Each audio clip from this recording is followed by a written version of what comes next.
from my genitals to yours. Non-pimpin' huggy bear.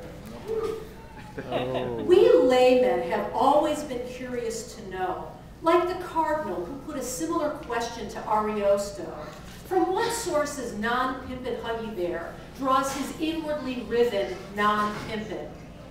Time, being but a whisper on the lips of mystery, affords us a slim chance of crossing a huggy bear who is singing kitty limericks about kitty implements with a pimp, who is 2 Red Bulls past the event horizon, as a tsunami of Quickie-Mart fantasy scenarios spins an ocean of pale flu pea that looks like Jarvis Cocker, non-pimpin' the Unabomber's father, selling sausage to my grandmother.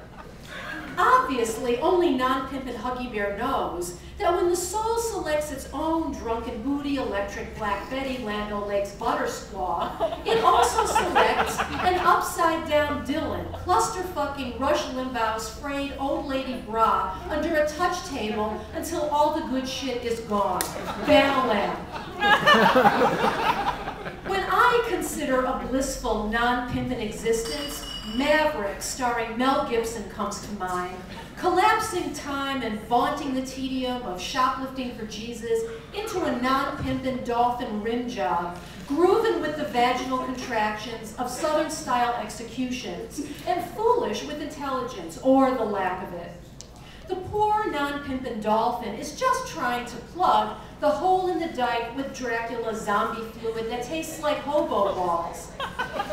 He does not think dishonestly. He knows the way is in training. He is debauched prettily by the sexy germplasm secretary of poetry. When the germplasm wants to swim, it makes itself a dolphin. When it wants to fly, it makes itself a bird. When it wants to go to Harvard, it makes itself a two-dogging broad parody of a working-class Pollock bum-rushed by wonder.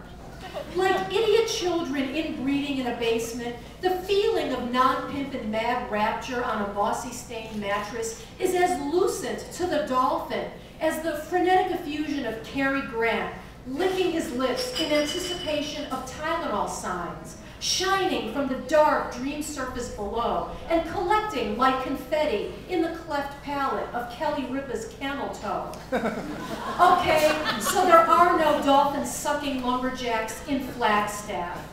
The shock of seeing a huge dolphin coming at you with a mouth open to bite is not a pleasant or normal experience. Like someone from the gnome community trying to run a train on Celine Dion. And by the way, I haven't even begun to create drama between Celine Dion and Elton John with my The JJ, which remains a subtle navigation between the elegant skilla of reserved non-flounciness and the cheap charybdis of degrading stretch denim. And while we're on the subject, I never said that Anne Frank was the dolphin whore of Babylon. So shut the hell up, you haters. On a beach, covered in dog slobber and left outside in the rain.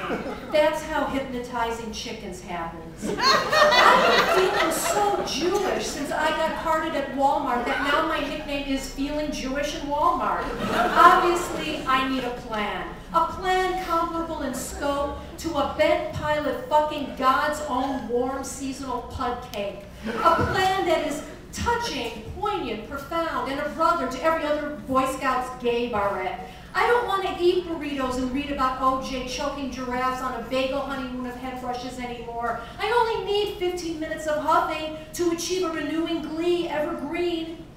When Rick Warren, with his cream cheese covered teeth, said Sasha at the inaugural, it sounded like the evangelical Klingon equivalent of Captain Beefheart's trout balls.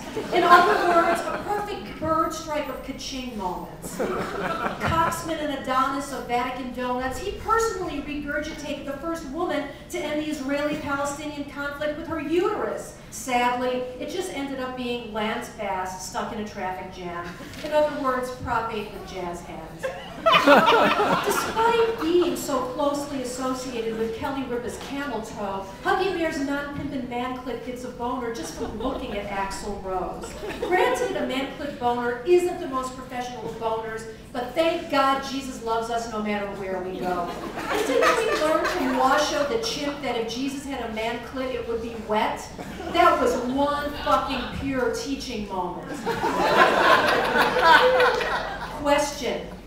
Which man clit is a whorish Ragnarok onesie with teeth? Which is a headless Ewok made of rabies? Which will fight Osama in a peppermint jihad of wiggly fun? Mine, of course. My man clip was once a dolphin in a punk t-shirt hooked on screwed up scenarios.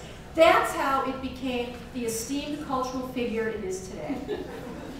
If only one could discover within one's own man clit a non-pimpin' activity which was in some way akin to non-pimpin' Huggy Bear's fantasies of plastering the walls with a still vigorous strand of utterly fluxed subjectivity in plain English with normative syntax.